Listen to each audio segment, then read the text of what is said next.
ನಮಸ್ಕಾರ ಸ್ನೇಹಿತರೆ. ಇವತ್ತಿನ ದೇವಾಲಯದ ಪರಿಚಯ. ಇದು ಕಲ್ಲೂರಿನ ಕಲ್ಲಿನಾಥೇಶ್ವರ ದೇವಸ್ಥಾನ. ಕೊಪ್ಪಳ ಜಿಲ್ಲೆ ಯಲಬುರ್ಗಾ ತಾಲೂಕಿನ ಕಲ್ಲೂರು ಎಂಬ ಗ್ರಾಮದಲ್ಲಿರ್ತಕ್ಕಂಥ ಈ ಕಲ್ಲಿನಾಥೇಶ್ವರ ದೇವಸ್ಥಾನದ ಬಗ್ಗೆ ಮಾಹಿತಿ. ಈ ದೇವಸ್ಥಾನವನ್ನು ನಿರ್ಮಾಣ ಮಾಡಿದವರು ಕಲ್ಚೂರಿ ಚಾಲುಕ್ಯರು.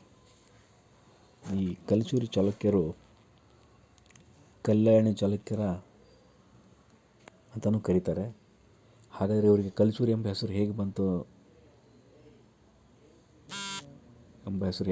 ಅಂದರೆ, ಇವರ ಮೂಲ ಪುರುಷನಾದ ಸೋಮ ಎಂಬ ರಾಜ ಉದ್ದವಾದ ಕರಿಮೀಸೆ ಮತ್ತು ಕೈಯಲ್ಲಿ ಕತ್ತಿಯನ್ನು ಹೊಂದಿದ್ದನು. ಆದ್ದರಿಂದ ಇವರಿಗೆ ಕಲ್ಚೂರಿ ಎಂಬ ಹೆಸರು ಬಂತು ಎಂಬುದು ನಮಗೆ ಇತಿಹಾಸದ ಪುಟಗಳಿಂದ ತಿಳಿದು ಬರುತ್ತೆ. ಇವರ ರಾಜಧಾನಿ ಬಸವಕಲ್ಯಾಣ ಆಗಿತ್ತು.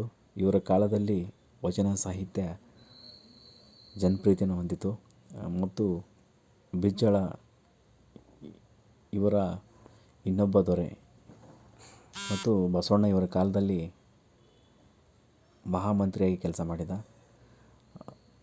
ಇವರು ಅನೇಕ ದೇವಸ್ಥಾನಗಳ ನಿರ್ಮಾಣ ಮಾಡಿದ್ದಾರೆ. ಅದರಲ್ಲಿ ಲಕ್ಕುಂಡಿಯ ತ್ರಿಕೂಟೇಶ್ವರ ದೇವಸ್ಥಾನ, ಇಟಗಿಯ ಮಹಾದೇವ ದೇವಸ್ಥಾನ ಮತ್ತು ಈ ದೇವಸ್ಥಾನವನ್ನು ಕೂಡ ಕಲ್ಚೂರಿ ಸಾಮ್ರಾಜ್ಯರ ಅವಧಿಯಲ್ಲಿ ನಿರ್ಮಾಣವಾಯಿತು. ಇದು 11ನೇ ಶತಮಾನದಲ್ಲಿ ನಿರ್ಮಾಣವಾದ ದೇವಸ್ಥಾನ.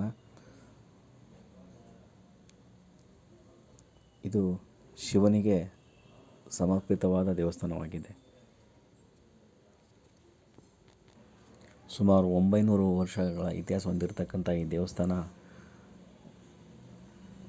ಕಲ್ಚೂರಿ ಚಾಲುಕ್ಯರ ಶೈಲಿಯಲ್ಲಿ ನಿರ್ಮಾಣವಾಗಿದ್ದು, ಇದು ಅತ್ಯಂತ